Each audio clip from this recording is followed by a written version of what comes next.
نظر است، اس لیے کہ مولا نے مومن بنانے کے لیے کافر بنانا شروع کر دیے ہیں۔ یہ ہیں وہ فسادی ملاؤں کی نشانیاں جو جوانوں کو جاننی چاہیے۔ علامہ علی نقی صاحب ایک بڑا خوبصورت جملہ فرمایا کرتے تھے، فرماتے تھے علماء سوء اور علماء صالح میں اگر فرق جاننا ہو تو قوم کی کمزوریوں سے فائدہ اٹھانے والے علماء سوء ہیں، اور قوم کو کمزوریاں بتلانے والے یہ علماء صالح ہیں۔ دیکھیے اس وقت قوم کی ایک بہت بڑی کمزوری ہے، لڑاؤ اور حکومت کرو، مناظرے۔ میں بہرحال یہاں اس زیادہ تفصیل میں نہیں جاتا۔ دیکھیے اگر کوئی اختلاف رکھتا ہے پیار سے اس کو سمجھاؤ، اور ایک پہچان یہ بھی ہے کہ آج کل ہر بندہ علم کل ہے۔ جناب امیر المومنین نہج اللہ میں فرماتے ہیں کہ اگر کوئی شخص یہ کہتا ہے کہ لا علم میں نہیں جانتا، یہ اقرار نہ جاننے کا یہ بہت بڑا علم ہے۔ لیکن آج اگر کسی کو آزمانا ہو تو دیکھ لیجئے وہ یہ جملہ کسی صورت میں بھی نہیں کہتا کہ میں نہیں جانتا۔ معلوم ہوتا ہے ہر مفتی ہر مولوی جو ہیں وہ علم کل ہے۔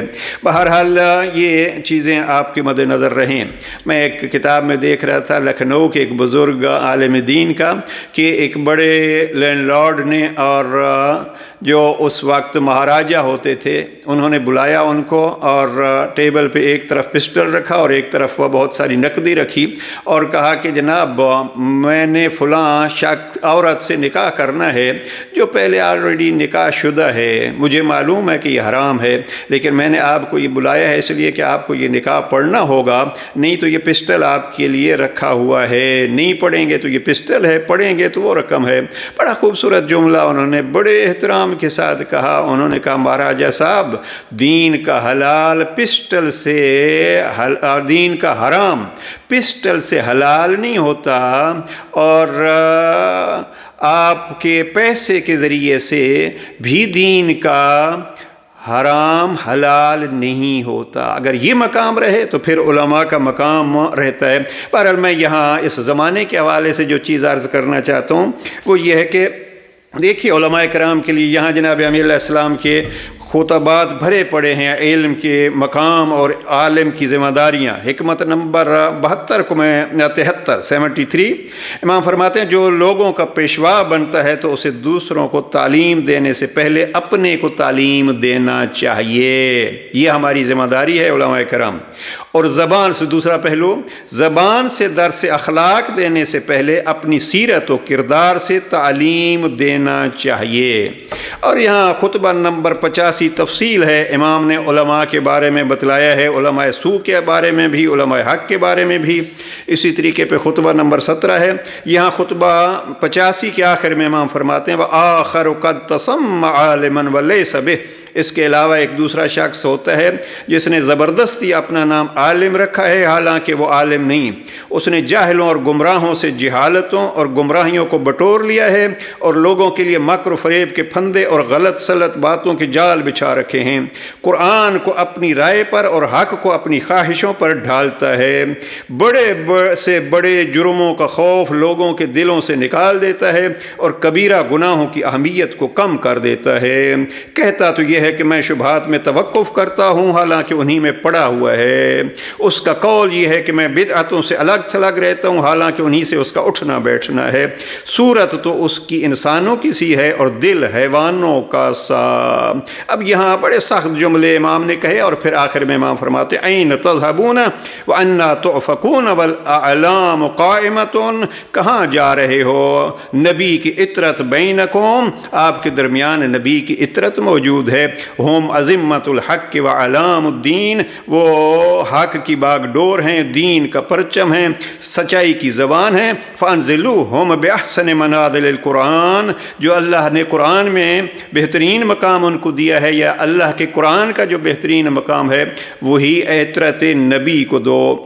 یہ خطبہ پڑھیے گا، خطبہ نمبر 85 جناب امیر علیہ السلام نے جو ارشاد فرمایا۔ ایک چھوٹے سے اشارہ کرتا ہوں، یہ ایک کتاب ہے جناب شبلی نعمانی صاحب نے لکھی ہے غزالی کے متعلق، علامہ غزالی کے حالات انہوں نے لکھے، حالات زندگی، اور یہاں انہوں نے ایک عنوان بنایا ہے اخلاق، اور اخلاق کے ضمن میں علماء کی اصلاح، بس وقت نہیں ہے کہ آپ کی زحمتیں جو ہیں وہ طویل ہوں۔ میں یہاں علماء کی اصلاح کے بارے میں غزالی نے یہ لکھا ہے کہ تمام قوم کی بد اخلاقی کے ذمہ دار علماء ہی تھے، اور پھر آگے لکھتے ہیں کہ غرور جاہ، ریا اور عیوب نفسانی جو ہیں وہ ان میں بھرے ہوئے ہوتے ہیں۔ اب میں کس چیز کو نقل کروں؟ آج کل مناظروں کا بازار گرم ہے۔ ارباب مناظرہ کے بارے میں وہ لکھتے ہیں کہ ایک گروہ ہے جو شب روز مسائل اختلافیہ کے، دیکھیے یہ خاص کر توجہ فرمائیے گا کہ آج ہر کوئی اس مناظرے کو لگا ہوا ہے۔ ابھی پتہ نہیں ہم بھی کس زمرے میں آئیں گے، آیا یہ چیز اسی میں شامل ہوگی، پروردگار معاف فرمائے۔ یہاں مفتی کے بارے میں کہا کہ مفتی جو ہیں وہ ایک گروہ ہے جو رات دن فتاویٰ لکھنے میں مصروف ہے، لیکن غرور، حسد، غیبت، مال حرام کھانا، سلاطین کی خوشامد کرتے رہنا، یہ تمام عیوب اس میں پائے جاتے ہیں اور ان کی اصلاح کی کچھ فکر نہیں۔ مناظرے کے بارے میں کہتے ہیں ایک گروہ ہے جو شب و روز مسائل اختلافیہ کے متعلق بحث و مناظرہ میں مصروف رہتا ہے۔ شب و روز یہ تلاش رہتی ہے کہ فریق مخالف کو کیوں کر ساکت کیا جائے، اس کی غلطیوں پر کس طرح مواخذہ کیا جائے، اس کے اقوال میں کیوں کر تناقض ثابت کیا جائے۔ غزالی یہاں لکھتے ہیں، عربی اس شبلی نعمانی نے لکھی ہے، یہ لوگ درندے ہیں اور لوگوں کو ستانا اور بیہودہ پن کرنا ان کی فطرت میں ہے۔ مناظرہ اور مجادلہ صفحہ 209 میں بہت ساری تفصیلی انہوں نے بحث لکھی ہے۔ یہاں لکھتے ہیں کہ اخلاق کی برائی کا ایک بڑا سبب مناظرہ اور مجادلہ کا رواج تھا، اور پھر آخر میں لکھتے ہیں کہ علماء بقول حق کہنے کے لیے آزادی اور دلیری کے ساتھ قوم کی بد اخلاقیوں کو ظاہر نہیں کرتے، بس یہی کبھی ان میں تفاخر ہے، حسد ہے، رشک ہے، اور جہہ پرستی ہے، حب مال ہے، فضول گوئی ہے، کساوت قلب ہے، اور یہ ساری چیزیں ان میں پائی جاتی ہیں۔ پروردگار علماء کرام کو اپنے فرائض اور عوام کو اپنے فرائض انجام دینے کی توفیق نصیب فرمائے۔ لیکن پھر اپنے موضوع کو دہراتے ہیں، عزیزان علماء حق اور علماء سو کو جانیے اور ان فسادی ملاؤں سے ہوشیار رہیے جو بھائیوں کو کسی نہ کسی ذریعے سے ایک دوسرے سے دور کرتے ہیں۔ ممبر پہ بیٹھتے ہیں تو محسوس ہوتا ہے دین کا کل درد ان کے اندر ہے، اور جب آپ ذاتی حالات دیکھیں تو دین بھی دنیا کی خاطر بیچ دیتے ہیں۔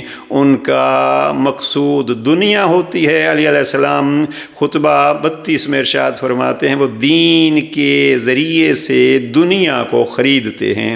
پروردگار ہمیں ایسے افراد سے محفوظ فرمائے اور ہمیں بھی اس صف میں شمار ہونے سے محفوظ فرمائے۔ والسلام علیکم ورحمۃ اللہ۔